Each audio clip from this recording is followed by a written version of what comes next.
Hello and welcome to Concert Pipeline. That's Joe Wilson. Stephen Jones, ladies and gentlemen. Yes, Joe is back Thanks for having me back on the podcast, buddy. Of course, we know we can get you back at least every 100 episodes, right? So that's a commitment. That's a commitment that I'll never break. 500, you'll be there, right? So I'll be there for 600 too, pal. Oh, good. Thank you. So, yeah, this is the Quadcentennial. Thank you. Quadcentennial. Do you like that name? Quadcentennial. Is that an actual term, or did you make that up? I just made it up. I don't know. I'm sure everything's on Google or AI these days, and you know, it all exists. I'm sure I don't have any original thoughts, but the last hundred was the tricentennial, so this is the Quadcentennial. I figure, unless you have a better name for it. I'm going to run with Quadcentennial. I like that. And for the Quadcentennial, we could think of no better guest than the one, the only, Andrew McMahon. Yes, the man himself. Yes, and both of our favorite artists, and he's been on the program many times over the years, so we know each other, fairly well. But you've had a chance to interview him once before, and it was a phone interview, and so it's not the same kind of face-to-face connection as we're going to experience today, right? Yeah, I'm super excited to talk to Andrew again. Just for the listeners, the last interview we did with him, I thought I was going to be super cool and OG and kind of show my OG cred a little bit, because I am an old school fanboy, and I asked him about an album that came out when he was still in high school that he then turned the tables on me quickly and asked me what I knew of it, and I was gobsmacked. It was pretty funny. I didn't know what to say. I was like, oh yeah, no, like, what is that? I don't know.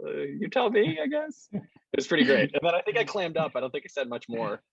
Yeah, it was an awkward silence for the next minute and a half of it. Was it? I didn't go back and listen to it. No, it wasn't that long.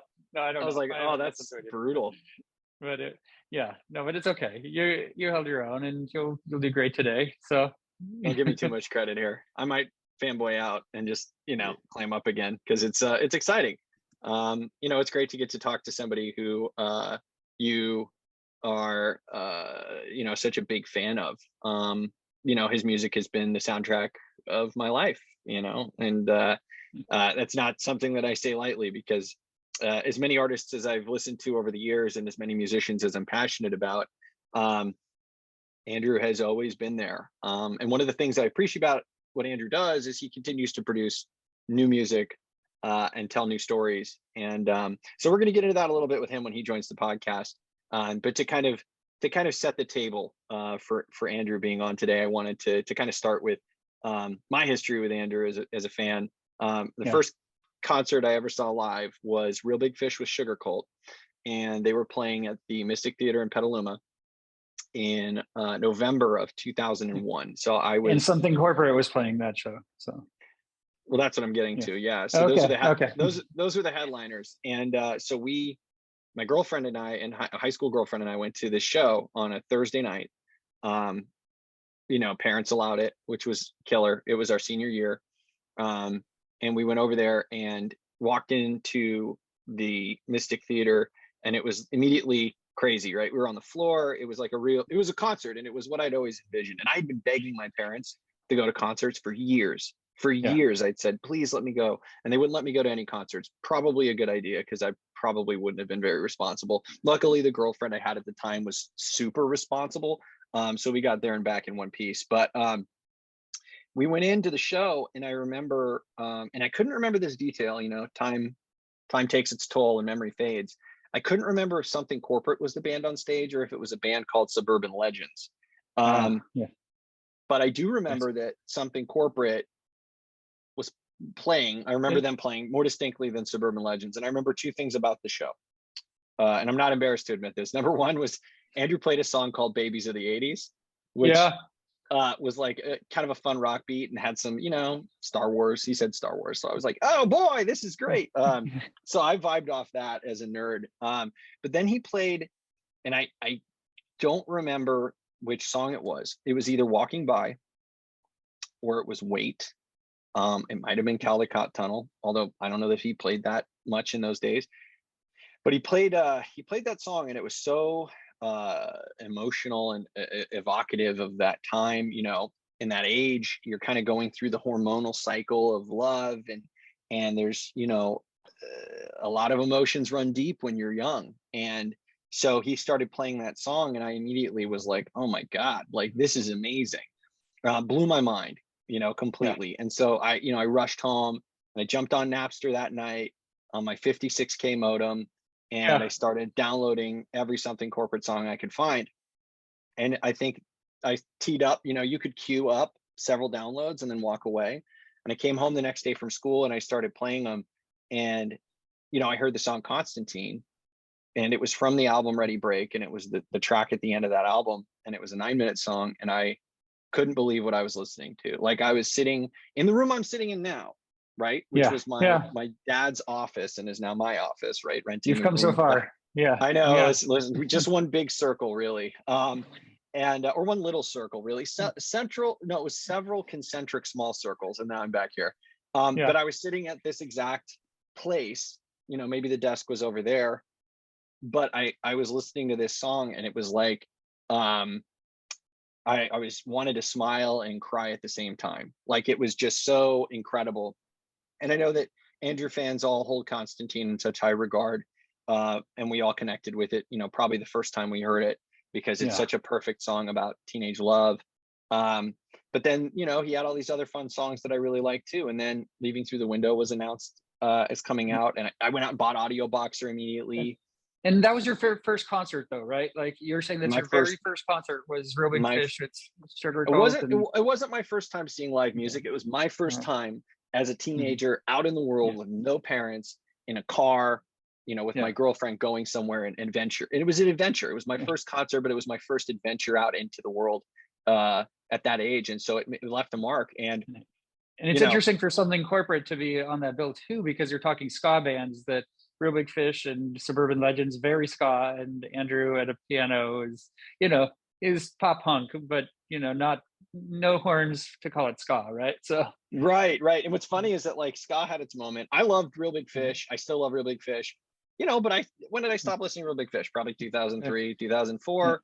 yeah, Um, and I really like connected that music that Andrew had produced, and that then he produced, albums that came out every few years throughout the course of my adult life. And I'm so excited for this new album. Like, I can't tell you how excited I am for it, because even though we got to listen to it this week, like, I can't wait to download it, and I can't wait to have it. And I saw the vinyl. yeah, My wife's recently started collecting vinyl, so I have an mhm, excuse uh, yeah. to probably pick it up.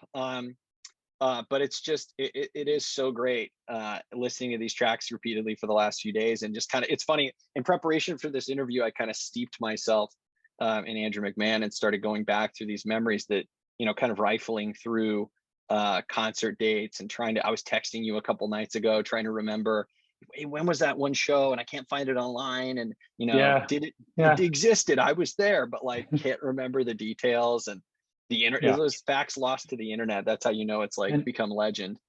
I'll tell you that I'm excited for this interview because I mean I've interviewed Andrew handful of times. He knows who I am and everything, and I know through through the fan club too. I mean we know each other, right?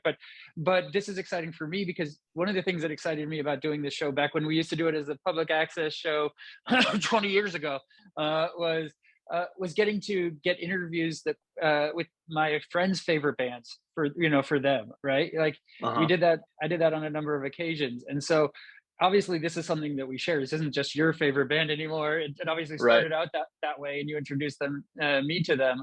But getting to share this with you, it's important to me. It's valuable to me, and it's Yeah, something it's that I a, think is pretty cool. it's a shared passion, not just because when I met you, you were just wet behind the ears and didn't know a good song from a bad one, but like, you actually, it's funny, Something Corporate released their first album. It was senior year, May. It was the anthem for summer. And my high school girlfriend moved away, and I stayed here, right? And Yeah, so I had that album to get me through that year, and then I moved there to be near her. And North came out shortly after, and it was like such a shift, obviously. And it's funny because then she and I broke up, and I yeah, and Something Corporate broke up, probably shortly before. And I remember being bummed out, but I remember being like, it is what it is. Like bands come and go. Did you break up because something corporate broke up, or? Yeah, I was like, everything is over. Yeah. Get out of my life. No, so then, so then you sent me a copy. You got an advanced copy of everything in transit. You burned it and sent it to me, and I had it. And I listened Statute to of it. limitations is passed, right? So we're good there. So Yeah, I think you're not okay. going to jail for that Okay. one, pal. Okay. Okay. Cool. Besides, that album went gold, pal. So don't worry Yeah. about it. They Yeah. made up I on hope. the other end. Yeah. But I remember you sent me that album, and I listened to it in like March or whenever you sent it to me, and I went and saw him live at Soma in San Diego on his Yeah. first tour with Jax before that album had come out. And I was like, okay, this is like, it's pretty good, but like, it's very sad. And then I broke up with that girl. And then I went back and listened to that album, and it still is the watershed album, right? For change. And Yeah. the title holds true to this day. And so it's so cool to, I'm excited to see Andrew and talk to him, but it's so cool to see that transition over time. And it's one of 1,000, a million stories probably that people share. And I think that's part of why his network of fans is so strong, and why we all feel so connected to each other and to his music, is because, those albums really became anthems for our youth and for our lives. And so what's cool about this new album, Tilted to Win No More, is that there are songs on here that I still connect with, and there are songs that still, move me. And that's incredible to have a musician who continues to produce things that you can connect with and feel. It's amazing. So pretty excited for it. Yeah. No, it's great. And I mean, the new album, we both have listened to it a handful of times now and have, favorite tracks off of it, or we'll talk to Andrew about that when he hops in a bit. But we also will talk about his memoir that he put out this last year, right? Yeah, Three pianos. he came out fall of 2022, so it's pretty recent. Right. Okay. Yeah. So I mean, I went back and reread it, and you read it, you finished reading it for the first time, and it's just the level of insight into who he is and some of his challenges. Well, let's hold on to that, because I want to talk to him a little bit about the book. But I also want to say that you didn't tell the full story there with what I did when I read it. Okay. There are details. No, it's okay. I'll touch on it again when we get a chance to talk to Andrew. I don't want to say it all now. I've already gotten my gushing out of the way, right? So now that I've kind of, I feel loose, Steve. I feel good. I got it all out. Got it out. Yeah. All right. You just disappeared. No, I'm here. I'm sitting with the camera. You're good. So it's when you stretch it out and everything. That's when you edit it. No edits. We don't do edits here. No, it's just one take. We go for it. But and Andrew will be in just a moment. But sure. Yeah, I know you have some questions for Andrew, but what's your favorite Andrew song, Joe? Ever? Sure. There are two that really have always been there. Caldecott Tunnel and Airports, which are both like really early, like super early, and the recordings of them are Andrew at a very young age. And one would say by comparative standards, probably low quality, right? But man, those songs, they still land for me. My most listened to song last year, according to Apple Music, was Watch the Sky. Andrew McMahon is here, Joe. Are you ready? Oh, yeah, I'm here. I'm ready. Yeah, we'll talk to him. We'll bring him in. Right. How's everybody doing? We're doing great. How are you doing, man? I'm doing really good. Yeah, glad to be here. Yeah, glad to have you here. You have a lot of exciting stuff going on right now. We'll just talk over each other the whole time. So I like your poster in the back there. That a good one? You like that? Yeah, I'm into that. I figured, Andrew, that wasn't just artful placement for this interview. That's been there since he moved in a year ago. It's not going anywhere either. There we go. It's there. It's an album that's very much a part of all of our lives, and we're coming up on 20 years, so like it's a couple years away from that. It's crazy just how much time has passed and how much that album is held strong over the duration of that time, right? I appreciate you thinking so. Yeah, I mean, it's still rings true to me these days. Yeah, thankfully, Andrew, we got gushing out of the way before you joined the interview, because we were just sitting here talking about how much it means to us and how much we love it still to this day. That's awesome. I appreciate it. Yeah. So we have a lot to dig into, but Tilted to Win No More, Andrew. I mean, tell me kind of about pulling this album together. It's it's great. We both have listened to it a lot at this point, and so good. Thank you. Yeah. Oh my God, that makes me happy. So they sent you the whole thing? We got the whole They did. thing. Oh Yeah. yeah, Yes. you got the sneak peek. I love that. Yeah, a couple of super fan Yeah. geeks over here just like texting each other about it, you know, for the last few days. I love that. So what do you Yes. want? So Yeah, Well, I interrupted. I'll stop. No, go for it, Joe. What do you start us out with a question about the album?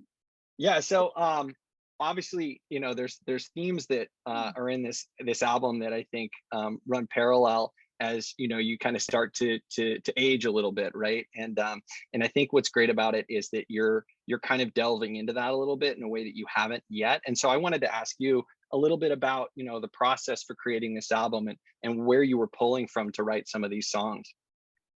Well, look, I mean, I had a lot of time, obviously, between the last record and this one, and originally the idea was I was going to put a record out in 2020. So I had started working on songs that were intended for that. So Get On My Wave, which came out during the pandemic, was on there. The song New Friends that's on this record was one of the ones I was working on. So and I mean, if you can kind of extrapolate those two tunes, obviously I was working on a very different kind of record at the point that that I started this process in 2019.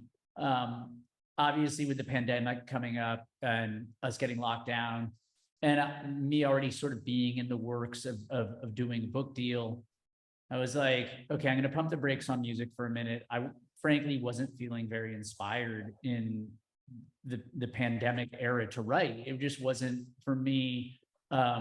It wasn't the kind of record I wanted to make. And I knew, you know, like my life is autobiographical, you know, my stories and my music is autobiographical. And I couldn't find an inspiring through line for an album in the midst of that. So I worked on the book instead and really focused on that. But as we sort of started to emerge, obviously, you know, that was me coming up on 20 years in the music business, making and recording records and going on tour.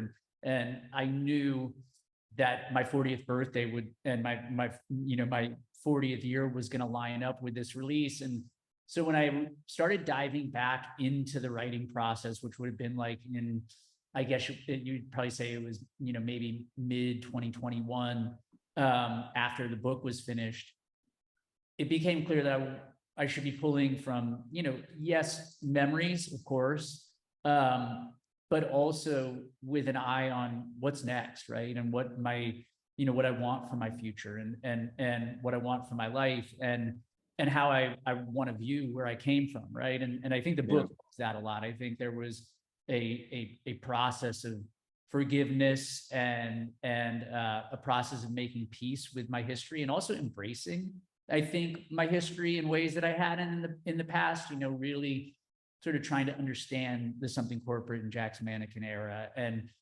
trying to figure out, you know, what my role was in, you know, bringing those things into the world, but also in dismantling them, you know. And I think on this record, there's sort of, for me, at least, the sense that, you know, I have this history, but I also have some peace with it now, you know, and I try to light that peace into the songs on the record. You know, it's not free of conflict by any means, but I wanted to make something that felt freer and you know, not only got you moving, but got you thinking and sort of put a button on the first 20 years of this journey in music. Yeah. And you mentioned New Friends and conflict. And is that about a particular person or bandmate that you had? That's my favorite song on the album, by the way. Oh, I love that. Okay, great. No, I mean, I think, you know, most of my conflict, and I say this lovingly and without sort of a you know, existential concern, you know, I fight with my wife. It's like, I think these are the things that I've been in, you know, Kelly and I have been together for, you know, 20 plus years now. And we've been married for, we've been married for almost 17. And so I hate to say this, but it is just a reality. I often wake up after we've had some sort of an argument and make peace with that through writing, you know, and and certainly because I was working with Kyle Thomas, who goes by the name King Tuff, who's an incredible artist, and was sort of the producer of the original demo of New Friends and also the co-writer. We're at that point, we're blending experiences, right? We're sort of merging our collective thoughts and will into what we create. So there's not a the story itself isn't like particularly autobiographical. The sentiment of like, look, I love you, like I'm a fuck up, but I don't want to. I like that doesn't mean I want us not to be together, and that's kind of where it came from. Yeah, that's beautiful. The way that you put that, I can relate to that in so many ways. And I've been with my wife for 17 years, right? And so I'm in the same exact boat in a way where it's like, yeah, there are challenges, and having a child. My son is 7. Your daughter Cecilia is 9 now, and you have whole new, kind of horizons to challenge each other on, and it's tough. It's a bumpy road, but it's all worth it, right? In the end, you want to fight for it, and you want to push, and you want to make it work. So I can totally relate to that. It's funny, you write and it's cathartic for you. I listen and it's cathartic for me. I think that's kind of a big part. Like I try to be really honest about, the messiness of life, and I think if you're willing to be honest about that, like, and even with our closest friends, like, we'll sit and, split a bottle of wine and like talk about whatever the last fights or disagreements we got in were, it's like, right. I think the benefit of knowing somebody for so long is, you don't fight dirty anymore. It's really just like, you got to work through stuff. And I think people who aren't willing to work through it and, and don't have that passion for one another and for their own space in a relationship, I think they're missing out on what I think is not to say the fighting is fun, but the journey is tricky and fun and beautiful.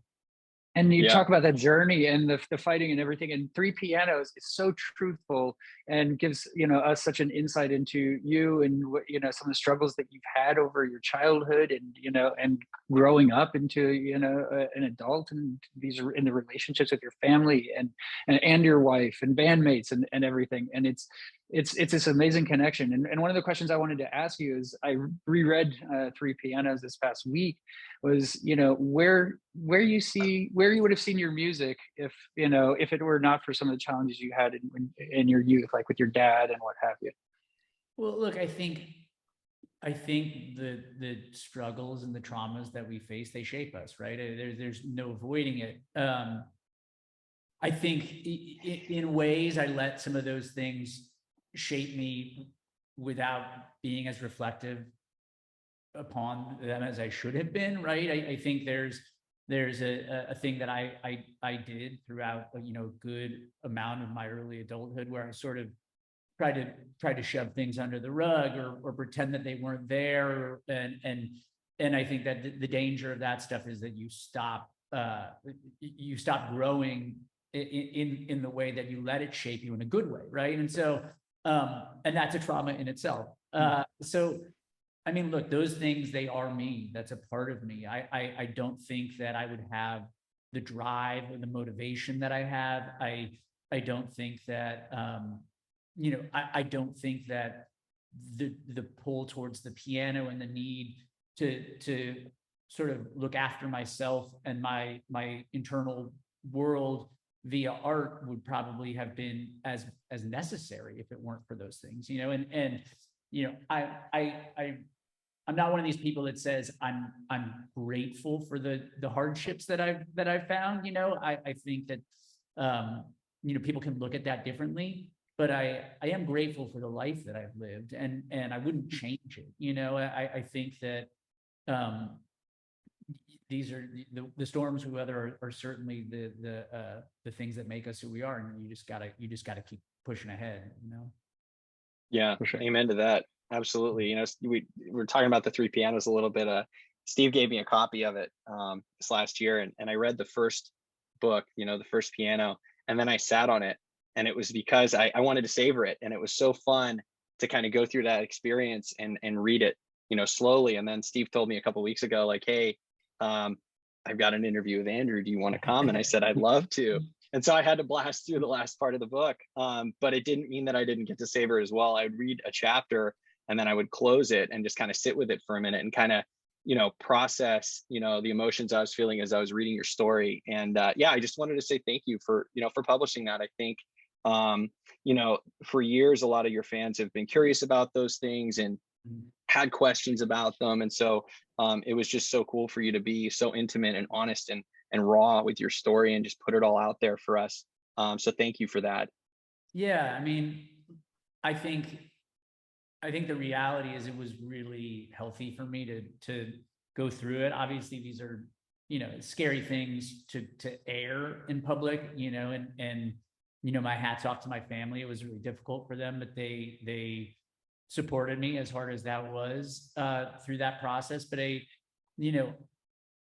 think it was sort of essential to closing the loop on a lot of on a lot of things that I had dealt with in therapy and in recent years. I kind of moved through those things, but you just don't realize, I think, the value of and the depth to which you can go with an issue when you actually put a pen to paper, and it's also, I think it was a way for me to maybe put aside some of the resentments or things that I needed to forgive myself for. It was super essential to that. And I also think it was really a catalyst to being able to make the record that I made, because I for once, didn't have those things sort of on my shoulder or in the background, because I had sort of handled them, Yeah. Yeah. And I gotta say, I feel like I kind of saw some of that in this album, the shift that I was kind of touching on earlier. It feels like it's almost like, it's funny, I know that I'm not the first person to say this. Everybody always says like, oh, you have a fourth album under this name and this moniker. Now it's time to kind of deconstruct it and start over again, right? But I hope you keep moving forward in the wilderness, because I really am enjoying this journey. I'm really enjoying the process that you're going through with it. In particular, I have to say the favorite song on the album for me is Submarine. I love that song. Yeah. It's so good. I just I really, really like it a lot. And so kind of diving into the process of creation, you worked with Butch Walker on Upside Down Flowers, and you were just talking about how you had started this album and then all of our lives were shifted in a way that none of us could have ever anticipated. And then you have now produced this new album. I did a little internet sleuthing and saw that you worked with Jeremy Hatcher for it. Yeah. Yeah. Can you tell us a little bit about the creation process? Yeah. So, Jeremy played in the first iteration of my solo band, and so when we went out and we toured with Fun, and it was when I had, when I put out Synesthesia and the Pop Underground EP, Jeremy played in the band. And then, we've stayed close over the years. He sort of went in the other direction and went to work assisting and engineering for Rick Rubin. Nice. He went to work with Kid Harpoon as well. So, I mean, he just won 3 Grammys for his work on Harry's House and the Harry Styles record, and they did Lizzo this year. And I mean, he's really he has risen to sort of the apex of his career. I think will keep going, but as an engineer and as a producer, his partner Morgan, you might remember, she played with me in sort of the pandemic era. She played violin with me. That's Jeremy's partner. So it's all in the family, right? And awesome. I began work on the record with Tommy English, right? And so Tommy, I brought Tommy in to produce the album. Just ahead of going to work with Tommy, I wrote the song Little Disaster, and Jeremy helped me finish Little Disaster. And look, I've always wanted to work with both Tommy and Jeremy on a full record. I started with Tommy, and we were going through all the songs for the album. I brought in a good batch of what's on the album now, kind of written or in various stages of writing. And we were looking at things to open up, and I opened the demo of Little Disaster, and Tommy was like, because I had various levels of production demos that were pretty good, but Tommy's like, who recorded that? I was like, oh, it's my buddy Jeremy. I've known him forever. He works, I told him sort of his credentials, and he's like, we should get that guy to come in the studio and work with us. And it sort of speaks to, I think, this process as a whole, but also to Tommy as well. You can get into these moments where it's about credit and it's about money and it's about all the, obviously everybody's got to take care of themselves, but to me, it's like, let's figure out how to just make music and what the best route is. And Tommy was like, no ego. He's like, I want that guy to come in and join us. So we brought Jeremy in, and I think we were going to bring him for a day or two. We worked on a song together, and it just, everything clicked into place. The three of us had these respective roles, that we just really, we spoke the same language almost immediately, and our shorthand came around so fast. And so we just sat in Tommy's studio for 3 months and recorded these songs. And we wrote Skywriting together in the middle of it with K-Flay. But yeah, I mean, it was a really beautiful process. And that's saying a lot, because there was a lot of sort of like bombs going off everywhere else mostly in my professional life, but also sort of in, just the Kelly got COVID and then I had to leave the studio. Then all of a sudden my gallbladder decided it didn't want to work and I had to go be in the hospital. Then I got COVID, it was just like, I changed managers. I new label, all these things were happening on the periphery of the record, but somehow miraculously the space inside the studio managed to stay light and free and fun. And that's kind of where the title comes from, is just this idea of like, I'm trying really hard not to be pushing against a headwind, but somehow I'm protected in this space where I'm making this record. But yeah, and Jeremy and Tommy are just the most talented guys you could ever want to be in a studio with. Yeah, I love it. I want to go back to Warped Tour for a minute, because this is one thing that you said in the book is, I know it has no connection. There's no tie. You just jumped right toward that. Okay. I know. I'm going. That was the fast rewind. We're whipping. Right, so let's do it. The most unpunk band at the punk show, you felt like, and you got clocked with a chunk of ice, and you were on the road. You were living the Warped Tour life. Like, what was that experience from you, like for you? And tell me kind of what a positive memory maybe that you had from Warped Tour. I mean, it was amazing. Being on the Warped Tour as I think I was maybe 19 or 20 years old. And so I think as out of place as I felt in that world and in that realm, it was really a proving ground for us. There was from the first week of the tour where we had our monitor engineer basically told us either like get your shit together or just pack up and go home. You're not playing in tune. He just laid down a gauntlet on us, right? And from those early crowds that really were kind of patchy to the seeming rapid growth of the fan base throughout the course of the tour, obviously in like a pre-social media world, word was spreading quickly about the band, and it really was the launch pad for something corporate. Yeah. I mean, there are lots of memories, obviously, of it. I think for me, one of the best was, I want to say the last day was in Detroit, possibly.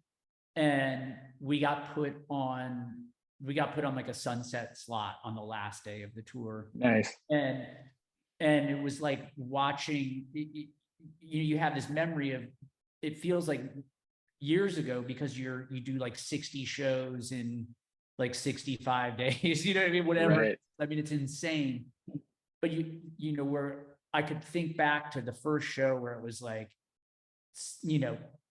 30, 40 people and most of them hated us, to now here we are on the last show of the tour. We feel like weathered, like pushed to our limit, but we grew so much tighter as a band. And we really like had all these amazing artists to look up to and to learn from, and our road crew was learning from them. And we were just like young and soaking it all up. And then to get on stage for that last set and have it be like one of the crowds that we'd been watching the headliners close to every night. And it was like our crowd, you know? And I think it was such a feeling of accomplishment because we were up against a lot. I mean, we would get put on stage after Anti-Flag, you know, and have people, you know, just hate us, or, you know, and I'm a very sensitive person, you know. I take things really personally, and it really thickened my skin. It toughened me up. It made me faster on the comeback when people came after me, you know, and it taught me to just push forward through anything on a stage. And I mean, if I didn't have that experience, I think I would just be such a different performer and person and bandmate and everything. It was the greatest gift we could have been given. And I'm forever thankful to Kevin Lyman for taking a shot on us. Yeah, that was great. I saw you guys down at Pier 39 in San Francisco, and it was like 1 PM, and it was a bajillion degrees. And I had this little white t-shirt that I had silk screened something corporate onto. And then I came to your merch table afterwards, and you weren't there. And the guys were like, yeah, Andrew's off getting into trouble somewhere.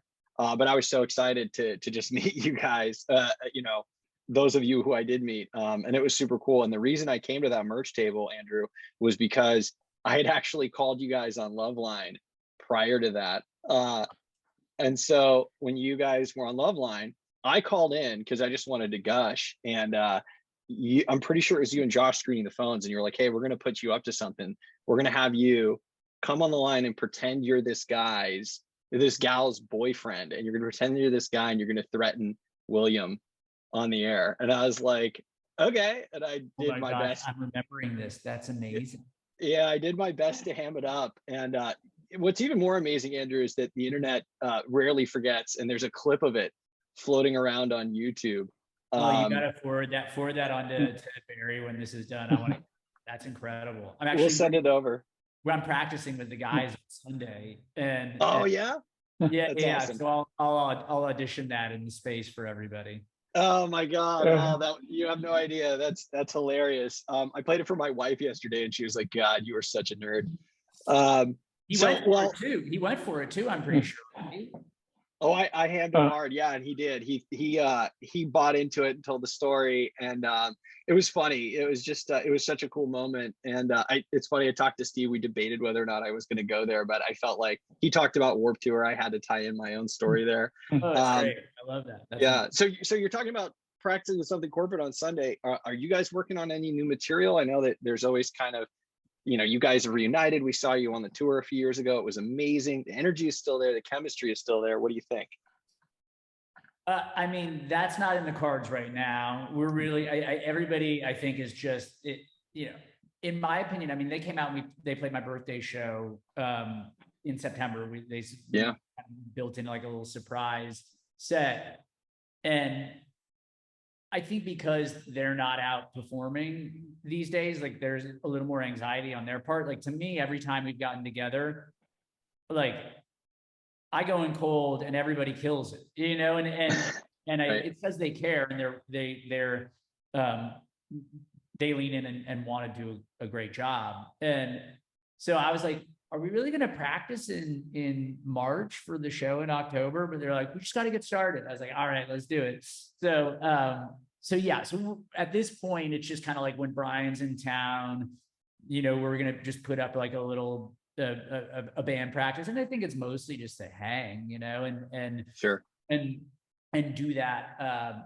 And of course, yeah, I mean, obviously we've got both We Were Young shows now, and I'm hoping that we're going to be able to add a Friday night in Vegas. So we'll see if the promoter lets us do that, but we're certainly going to milk it and try and really get as much time on stage together as we can, because we have such different lives now that it's hard to get us all in a room, let alone on a stage playing songs.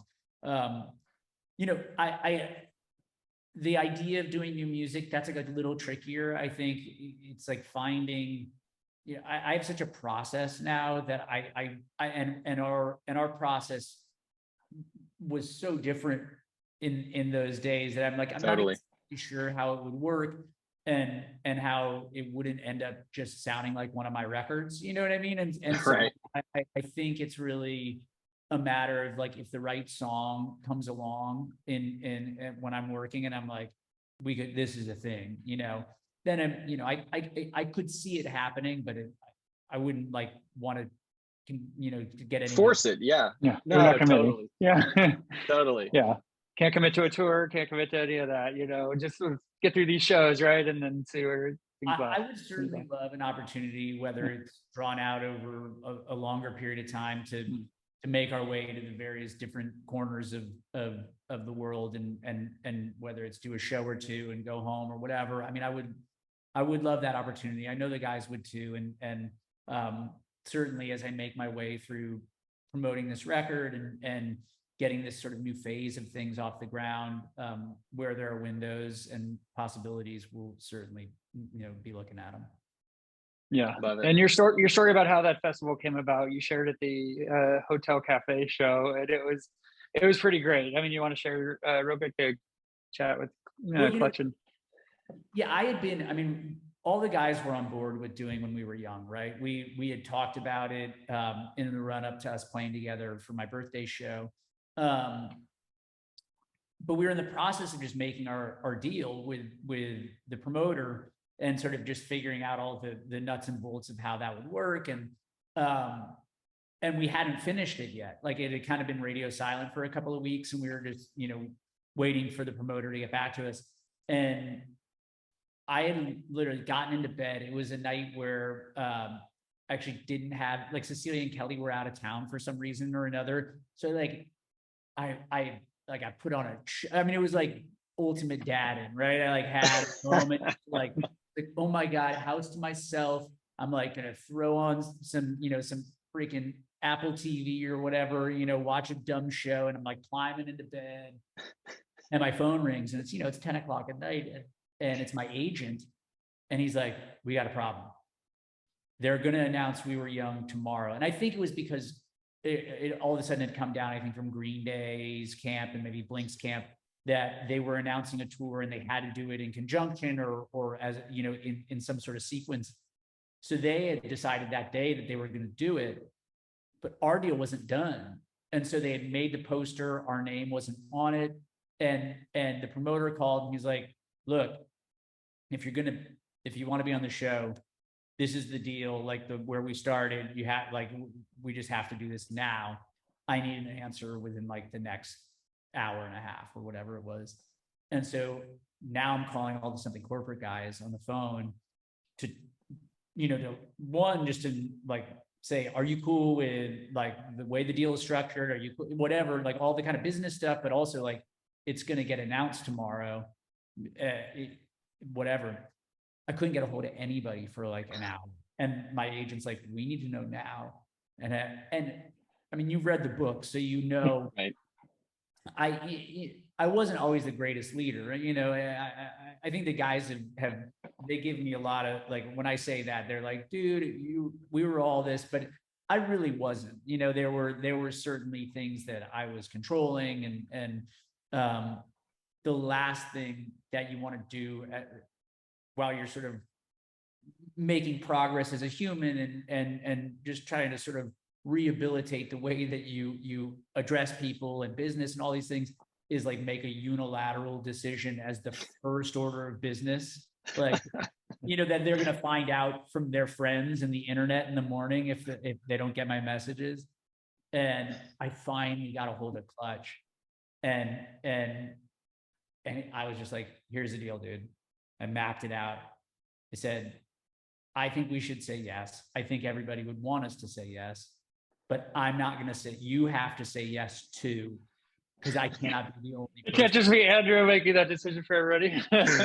It has to be you and me in it fully. He's like, let's do it. And I call my agent. I'm like, all right, we're good to go. And sure enough, I woke up like exhausted because I went on until the wee hours of the morning. I woke up to messages from each band member. They're like, "Yes," and they were all fired up and cool, but there was a little bit of PTSD from those days that had crept up, where I was just like, no, this is not what you can't be making this decision on your own. But yeah. Yeah, right. You'd work through all that with 3 pianos. You're like, you don't want to be that controlling person. You don't want to be that, you were like, we're moving forward. We're adults now. We're grown ups. We have families. We all have our own lives. You don't want to speak on their behalf, right? But you think you made the right decision. You got someone else on board, and made it happen. And everybody's really excited. I mean, it's been. I mean, we all see each other. Some of us more than others, but it's like everybody keeps in touch. But I think it's been a nice moment for all of us, just at the stage of life that we're in. I think everybody sees that history. I don't know if it's more clearly or just for the beauty of that moment, rather than all of the nitty gritty details that and whatever sort of natural unpleasantness there is that goes along with like growing up. And going from like, being a teenager to a grown man living on a bus with your friends and the things that go wrong in the process, I just think we see it for what it is now and are super proud of it. So I'm glad to be able to get back and sort of put that spin on things. Yeah. I love it. We want to be mindful of your time. We know you have a tight day and everything, but do you have a bunch of tour dates set, but nothing in the Bay yet? When are we thinking? Later this year, early next year? What can we look forward to? Yeah, I would be shocked if we didn't come on the fall tour. We're going to do a proper fall run that hits the major cities and the things that we haven't covered. So yeah, we're working on that now. We're working on support for that, and probably sometime around the album launch or shortly after, we'll start announcing the remaining. But we're not a chance in hell we're leaving San Francisco out of here. I love that. We appreciate it. You have two guys who will be there at every Bay Area show. So so I have one last story. A few other people want to come. Absolutely. Well, I had one last story I wanted to share with you, just about tours and music. And so the first concert that I went to after the pandemic was when you came and played in San Francisco, and then you did another show with a Dashboard Confessional Hello Gone Days tour this last fall, and it was pretty amazing seeing you and Dashboard together on the same stage, because the Swiss Army Romance and Leaving Through the Window and Ready Break were like the albums of my high school days. And so I wanted to share with you this story because I think it's kind of an incredible thing. So you go to concerts, as a fan, and I know that you're a fan of music. I know how steeped you are in the industry and experienced you are in producing it, but also just being a fan and loving, watching someone on stage kill it. And so we came out to the Hello Gone Days tour, and it was my wife and Steve and I, and we stood kind of towards the back of the floor because we're all approaching 40, yeah, and so we kind of stood towards the back of the floor, and you came down for Synesthesia and you started singing in the crowd, right? And we're standing back there, the three of us, we're singing every single word to every song, and we're just having the best time. And that moment happened, Andrew, that magic moment you always look for as a fan, where you came to us and you sang with us for a second. And Steve took this picture of you singing to my wife, and you can see that my wife loves you more than she loves me in that moment. And it's like the most incredible thing, right? And then you took it up one more notch. You climbed up on the banister and you like reached out. You looked down at me and we had eye contact, and you reached out and you were like, "I'm coming, man." You were like coming towards me, and I was like, "Oh," and I like reached out, grabbed your hand, and like put the hand on the hip and sent you out into the crowd to crowd surf. And the reason I wanted to share that with you is just because it's that thing that as a fan, you kind of always like, I would say fantasize about, where you're like, dude, I'm going to go to the show and like, you're going to know I'm singing their song. And it was just so cool to have that moment after countless shows, countless years, countless memories. So once again, from the bottom of my heart, thank you for that moment and all the others. And so excited for the new album, man. Can't wait. Dude, I really appreciate it. Yeah, that's why I do it. I mean, it's less for you and more for me, but I think those those little moments of additional connection that sort of break the fourth wall and get us, you know, so it's like we're not a crowd and a band, we're happening, you know. And I think, right, you know, that's where that magic, you know, gets distilled, is for me being in the audience with the audience. You know, there's just something beautiful about that. So I'm glad we had that moment. I must have known that you were strong, and that's why I trusted you to launch me. It's good that you did it now and not 20 years ago. 20 years ago, my skeletal frame would have been crushed. But now we're good. I was a little heavier back then, so I think we were working in the right direction. Yeah. As a wrap, do you have a favorite concert that you've been to, Andrew, as a fan? Oh man, that list is miles long. I mean, one that has come to mind in recent history was Florence and the Machine at the first weekend of Coachella 2015. Just magic. I don't know what it was. She put a spell on me at that show. That was like, you know, that actually translated to, you know, years later, I took Kelly and Cecilia for Mother's Day to see Florence, and Florence came into the crowd. And it was my wife, because she was walking on the folding chairs at the Santa Barbara Bowl. And my wife was like, she had seen me do it so many times and fall and whatever. So my wife ran and grabbed Florence's hand and walked her through a whole row at the Santa Barbara Bowl. And I was sitting there so jealous. And she just came back, she's like, I don't know what came over me. I just knew she needed help. I was like, you've seen your husband eat it too many times, clearly. But yeah, that's high on my list. I think, you know, I saw the Monster tour with REM when I was in the 7th grade. That was mind blowing. Ben Folds at the El Rey in between the first and the second record. Gosh, I mean, the list goes on. I've been really lucky to see a bunch of pretty great ones, you know. Yeah. Well, I mean, yours are on the list for some of our favorites. 10th anniversary of Everything in Transit. So we'll be there for the 20th. You know, so you know it'll be exciting. You're like, don't commit me to anything. No, I'm down. I'm ready to start gearing up now. No, I appreciate it. Well, Andrew, good luck with the album. It's a really amazing album. We appreciate it. We love it, and we'll be there along the way for the decades to come. Okay. All right. Thanks, guys. Have a great day. Thanks, Andrew. You too. Thanks, 400th episode too, right? Is that? Oh yes, yeah. 400th episode. Thanks for joining us. We've had a lot of bands on, but you've been one of the most frequent that we've gotten to talk to, and obviously one of our favorites. And it's always great catching up every couple of years as you walk through your chapters and we walk through ours, right? So, well, cheers, guys. Congratulations. Thank you, Andrew. Thank you, Andrew. Appreciate it. You have a great one. Thank you. Yes. That was so you're awesome. In an ear to ear. You're in an ear to ear. Listen, you have your moments, man. You have your moments, and that was another one, right? So that was something special. Not gobsmacked this time. Didn't go into Galaxy sessions. Stayed away from the Galaxy sessions. I made the right call. Yeah, I was like, you know what? I'm not going to go back there again. It was it was a mistake the first time, and he answered the question right in the 3 pianos. Yeah, he answered the question. Yeah. Airports. And what it was about, and you know, it always means so much to the people who listen to it. So it's fun, you know, it's all fun. But yeah, that was great, man. And yeah, that new album, you know, did you get permission to play any of the songs, or is it coming out? We should play a song off the album.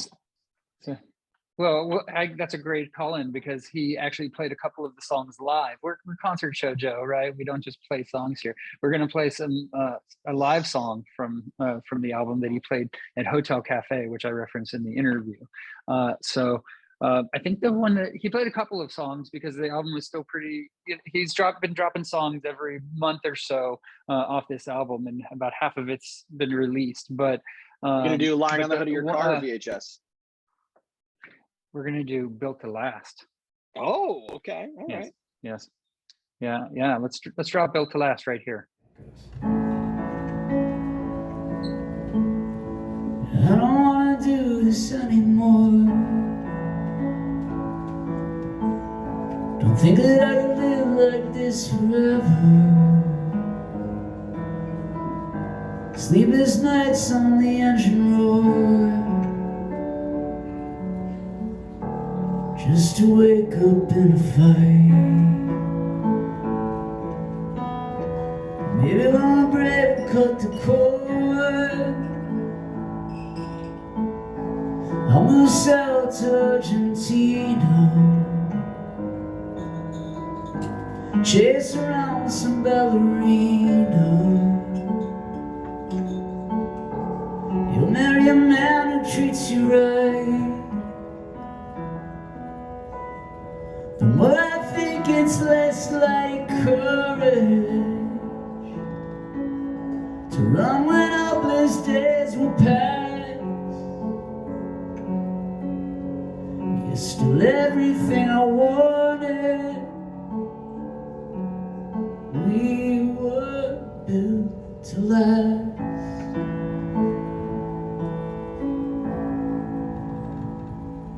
I saw you there on the mezzanine, freckled cheeks of wisdom teeth and dimples, crater ends to downturned lips, landing lights, this latchkey kids come home.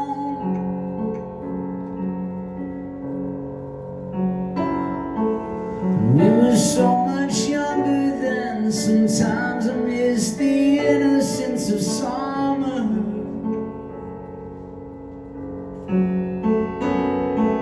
I see the way you look at me and wonder if the thoughts you read are mine. Said I don't wanna do this anymore. Don't think that I can live like this forever. Sleepless nights on the engine room, just to wake up in a fight. Yeah, maybe when we're brave we'll cut the cord, yeah. And I'll move south to Argentina, chase around some ballerina. You'll marry a man who treats you right. Oh, I think it's less like courage to run when hopeless days will pass. You're still everything I wanted. We were built to last.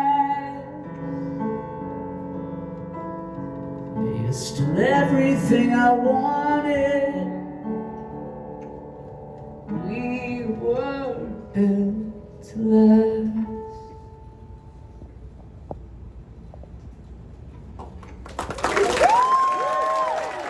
That was Built to Last here on Concert Pipeline from Andrew McMahon show at Hotel Cafe back in November, I believe it was. So I flew down to LA for like 24 hours to get to see Andrew on a piano, and What a it blitz. was an epic show. Lots of stories as he is prone to share, right? So here's, I'm going to put it to you right now. I'm going to put the screws to you on this one, Steve. If something corporate plays a Friday night show at the When We Were Young tour, well, listen, it's been in a hat and it's wet. Okay. Are we going to Vegas? Is that what's happening? You down to go to Vegas to see some SoCo? Yeah, my wife probably wouldn't be down for me to go without her. She would want to go. Yeah. I don't think Jackie's been to Vegas since she turned 21. I haven't been since I was in my 20s.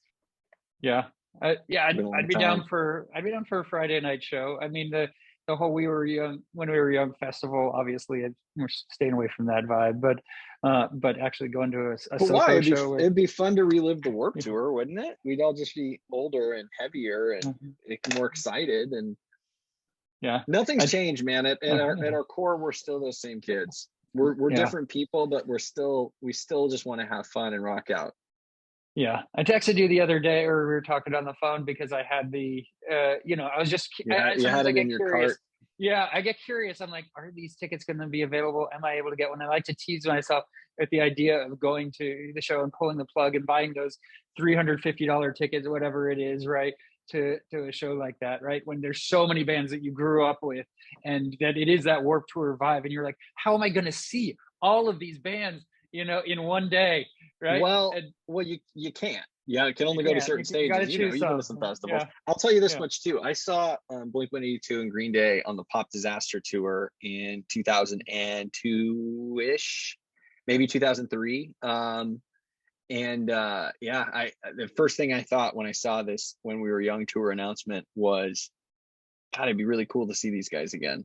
It'd be so fun to go to a show and see, Billy Joel coming out with the Super Soaker, shooting the crowd. The pre-programmed banter of Blink-182, saying silly things and singing about wanting to fuck a dog in the ass, and just so much fun. That Pants and Jacket album was up there for me too. I listened to that so much as a kid, and it didn't stay in the rotation the same way as Andrew's music has. I've gone back and listened to it a few times here and there, but that was so much like a product of its time. Whereas like, I feel like, and forgive me for just like sounding like I'm sucking up to Andrew at this point, but I feel like his song and his writing is timeless, and I feel like it always fits, right? Whereas, Blink-182 is amazing for that time and that place and the nostalgia. But it would be fun to go to that. I mean, there are so many bands, dude. I mean, Finch is playing. But bands I pulled out of, out of 2003 in that time frame, right? Like, it was that time, right? Yeah, I mean, there's so Rise Against, Yellow Card, Sum 41. I mean, Motion City soundtrack, 30 Seconds. Oh yeah, Jared Leto will be there. give you another bow to the face. A little pop on the. You should definitely get in the photo pit and do whatever you were doing last time, where you're like, holding the camera this close to him. I know, right?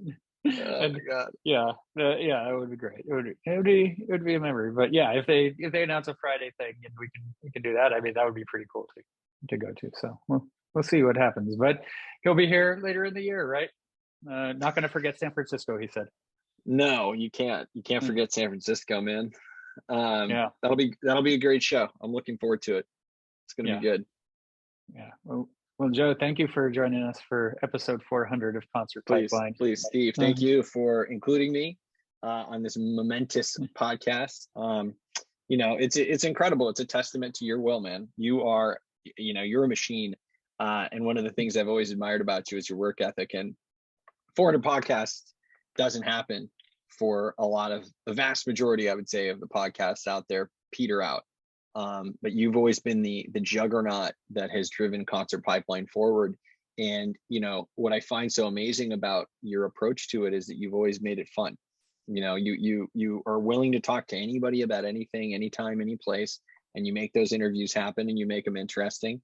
And then there's always the element of like, hey, I'm going to have this little kernel, this little nugget in there for myself and for my friends. You've always been so generous with bringing me along on the ride for all this stuff. So I want to say thank you again to you, Steve, from the bottom of my heart, not just for being the world's most amazing friend, but also for providing these types of memories and experiences for me, because they are truly incredible. How many people get to say I got to talk to my musical idol, or how many people have gotten to say I got to meet them. It's rare air, and you've always forced me into breathing it with you. So drag you along.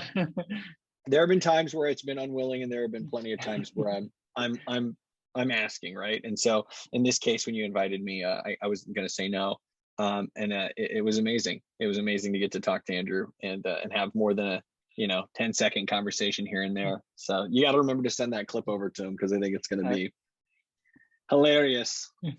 Yeah, for him to share with the Soko guys. Teenage hijinks. I know, right? He's like, just his hands in his face. It was great. I took a picture of that one. I figured you'd appreciate it. So. I do, man. I appreciate that and so much more. So thank you, buddy. Yeah, well, thank you as well. The feeling's mutual, and obviously, I have you to thank for helping develop my musical taste and get me out of my shell musically, and for Andrew's music and something corporate, like like with a lot of things in my life, once I get that fire, I take that ball and run with it, right? And Sure. so to be able to have talked to him over the years and kind of built this connection. I mean, the first time I interviewed him was 2003, or no, 2004. Sorry, like at Bobby Ra's first show with Something Corporate, which I didn't realize that radio station show was going to that I was going to get an interview, because I made that happen. It wasn't set up. And as Stephen I do it Jones, anyways, making it happen. Backstage. Jamming Hey, it in. Yeah, you do an interview. Yeah. Get an interview with a different band to be able to interview the band you want. I mean, dude, the hustle, Steve. Honestly, I feel like your memoir is going to be amazing as well. I mean, I'm going to be the one writing it, right? You have to write it. You remember so many details that I don't. There's no one else that can write it. Like, you're like, hey, this thing, and I'm like, that sounds like I had that, and like I have that Andrew moment of like, I gotta trust you. I gotta believe that's real because it sounds familiar. Steve Jones, 18 years old, camera bag, mosh pit, the used. Yeah. What are you doing, man? Someone tripping over the bag and you shoulder cam in a duffel bag on the floor in front of your feet, dark floor at Slim's. Yeah. That's how I'm going to start the story. I'm going to be like, this is the first time. This was when I knew Steve Jones would need my guidance through the musical world. This is when I knew that I could make a difference. This one child needed me. This is a story. This is a story of that boy. Yeah. And look at you now, 400 episodes later, and you've talked to them all, Steve. You've interviewed, legends of the industry, and you've had your own incredible story written along as you've talked to these people and dug into theirs, and I just think that's so cool. So don't ever stop, man. Just keep the juggernaut going. I know you went on hiatus recently, and we talked about whether or not you were going to continue to do the show. And I was like, I don't think you should right now. I think you got plenty going on. And here I am wrong again. Here to eat those words. My, how you've grown. I was so close. I was 8 away from 400. Had to get to that milestone, and there was no one else that we would want for 400 than Mr. McMahon, right? So that's right. Yeah. You brought back in 2 ringers. You had McMahon and Old Man Wilson. I did brought him back. Well, speaking of going back, let's close us out, shall we, Joe? And we'll close us out with another song from Andrew's set at the Hotel Cafe in Los Angeles. And this is one that's near and dear to our heart, off of Everything in Transit. This is one called Dark Blue. So well, for everybody here at Concert Pipeline, that's Stephen Jones. And that's Joe Wilson. Thanks so much, guys. Appreciate it. We'll catch you next time.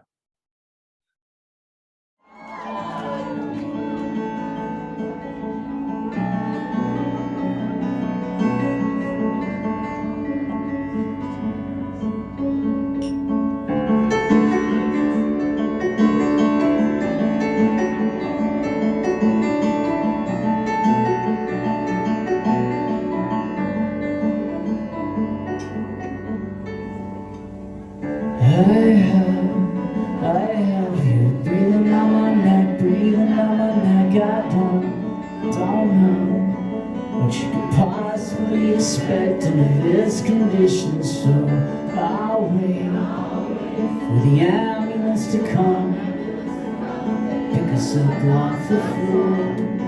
What did you possibly expect under this condition? Slow it down. This night's a perfect shade of dark blue, dark blue. Have you ever been alone in a crowded room when I'm here with you? I say the world could be burning up, burning down. Dark blue, have you ever been alone in a crowded room when I'm here with you? I say the world could be burning till there's nothing but dark blue.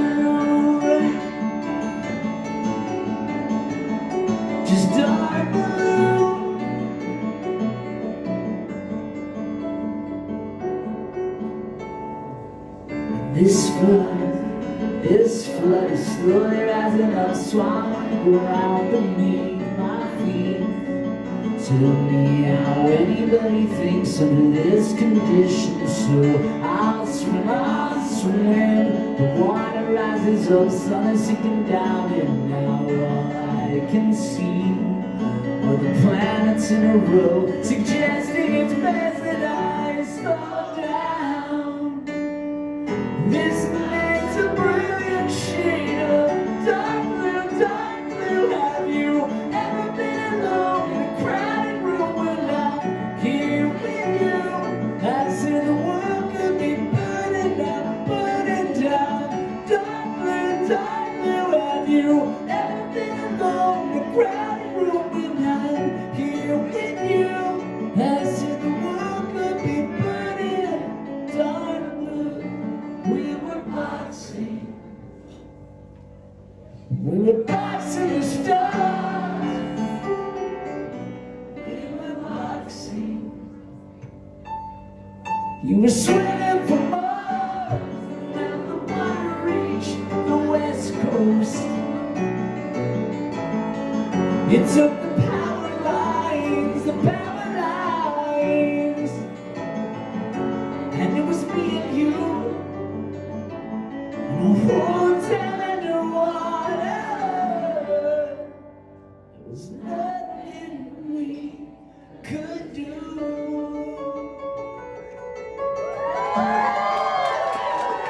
It was dark blue.